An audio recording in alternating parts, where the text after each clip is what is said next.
નમસ્કાર. તો ચાલો સીધા જ આજના આપણા આ એક્સપ્લેનરમાં કૂદી પડીએ.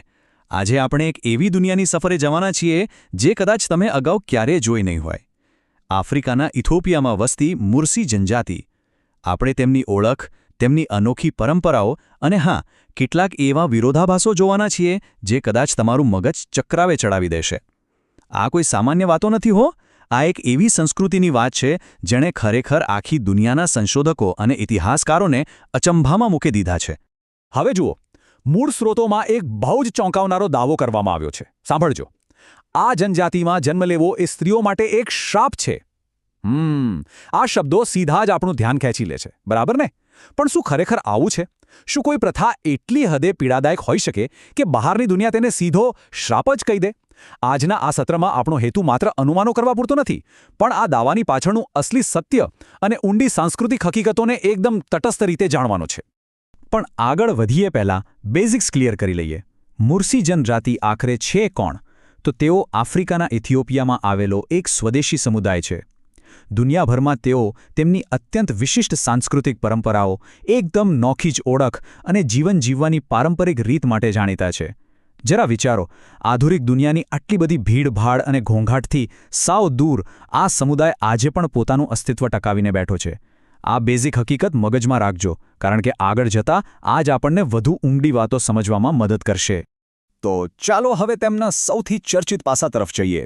ધ લિપ પ્લેટ ટ્રેડિશન, એટલે કે હોઠમાં પ્લેટ પહેરવાની તેમની ભૌતિક વાસ્તવિકતા.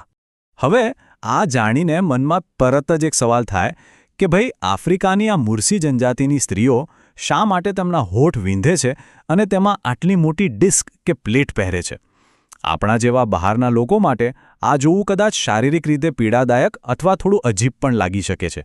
અને એટલે જ આ જ સવાલ આપણને આ પરંપરાના મૂળ અને તેના અસ્તિત્વના કારણ સુધી ખેંચી જશે. સોર્સ મુજબ આ પ્રક્રિયા ખરેખર કઈ રીતે થાય છે એ જોઈએ.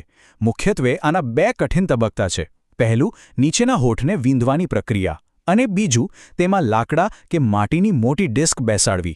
જેમ જેમ સમય વીતે છે તેમ તેમ હોઠનો આકાર મોટો થતો જાય છે અને એ પ્રમાણે વધુને વધુ મોટી પ્લેટ પહેરવામાં આવે છે.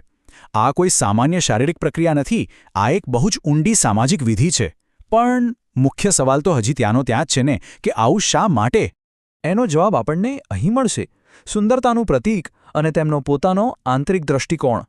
હવે આ માહિતી વિશે જે ખરેખર સૌથી વધુ ઇન્ટરેસ્ટિંગ બાબત છે ને, તે એ છે કે તે બે સાવ અલગ જ વિચારોને સામસામે મૂકે છે. એક બાજુ પેલો બાહ્ય દૃષ્ટિકોણ છે, જ્યાં અમુક લોકો આ પ્રથાને સ્ત્રીઓ માટે શ્રાપ કહે છે. પણ તેમની પોતાની આંતરિક વાસ્તવિકતા શું છે? મુર્સી સમુદાયની અંદર આ જ લિપલેટ્સને ખરેખર સુંદરતા, સન્માન અને ગર્વનું પ્રતીક માનવામાં આવે છે. એવું કહેવાય છે કે સ્ત્રીના હોઠની પ્લેટ જેટલી મોટી, સમુદાયમાં તેનું સન્માન એટલું જ વધારે. આના પરથી સમજાય છે કે કોઈ પણ સંસ્કૃતિને જજ કરતા પહેલાં તેના મૂળમાં જવું કેટલું જરૂરી છે. અને જુઓ, મુર્સી ઓળખ માત્ર આ એક પ્રથા પૂરતી સીમિત નથી હો. તેમના અસ્તિત્વના કેટલાક મુખ્ય સ્તંભો છે, જેમ કે તેમની અત્યંત ઊંડી સાંસ્કૃતિક જડ, પરંપરાગત જીવનશૈલીને વળગી રહેવાની તેમની જીદ અને સામુદાયિક એકતાની જબરદસ્ત ભાવના. આ બધું જ તેમની સુંદરતા અને આદિવાસી ગૌરવ સાથે એકદમ ગૂંથાયેલું છે. એટલે કે લિપ પ્લેટ પહેરવી એ કોઈ દબાણ કે મજબૂરી નથી લાગતી, પણ તેમની સદીઓ જૂની ઓળખને જાળવી રાખવાનો એકદમ સભાન અને ગર્વિત નિર્ણય છે. ચાલો આગળ વધીએ અને જોઈએ કે આખી વાત કેવી રીતે એક જબરજસ્ત નવો વળાંક લે છે. AK-47 અને આદિવાસી જીવન, એક એવો આધુનિક વિરોધાભાસ જે તમને ચોંકાવી દેશે. હા, તમે બરાબર સાંભળ્યું. મુર્સી જનજાતિએ તેમની આદિવાસી જીવનશૈલીમાં એકદમ આધુનિક AK-47 એસોલ્ટ રાઇફલ્સનો ઉપયોગ શરૂ કરી દીધો છે. જરા કલ્પના તો કરો, એક એવો સમુદાય જે હજુ પણ આધુનિક સુવિધાઓથી જોજનો દૂર છે, જે સંપૂર્ણપણે પશુપાલન અને પ્રકૃતિ પર નિર્ભર છે. તેમના હાથમાં સીધા દુનિયાના સૌથી ખતરનાક અને આધુનિક હથિયારો. આ હકીકત જ ખરેખર અકલ્પનીય છે ને? અને આ વસ્તુ બહુ જ સચોટ રીતે દર્શાવે છે કે મુર્સી લોકો જાણે એકસાથે બે અલગ અલગ યુગમાં જીવી રહ્યા છે. એક તરફ પેલો પ્રાચીન રિવાજ છે, હોઠમાં પરંપરાગત પ્લેટ પહેરવાનો, જે સદીઓથી ચાલ્યો આવે છે, અને બીજી જ તરફ તદ્દન આધુનિક વાસ્તવિકતા છે. સ્વરક્ષણ, અસ્તિત્વ ટકાવી રાખવા અને પોતાના પશુઓના રક્ષણ માટે સીધો AK-47 રાઇફલ્સનો ઉપયોગ. બે સાવ જ વિરોધાભાસી ચિત્રો, અને એ પણ એક જ સમુદાયની અંદર. તો ચાલો હવે આ બધાને એક સાથે જોડીને જોઈએ. એક જટિલ સાંસ્કૃતિક ઓળખ મુર્સી જીવનશૈલીનો આખરી સારાંશ.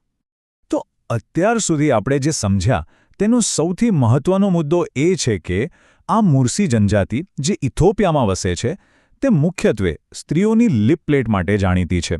બહારના લોકો માટે એ ભલે એક શ્રાપ હોય પણ સમુદાયની અંદર તે સુંદરતા અને ગૌરવનું પ્રતીક છે.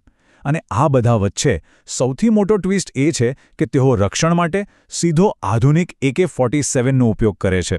આ તમામ બાબતો ભેગી મળીને મુર્સી સમુદાયને એક એવી અનન્ય અને જટિલ ઓળખ આપે છે જે દુનિયામાં બીજે ક્યાંય જોવા નહીં મળે.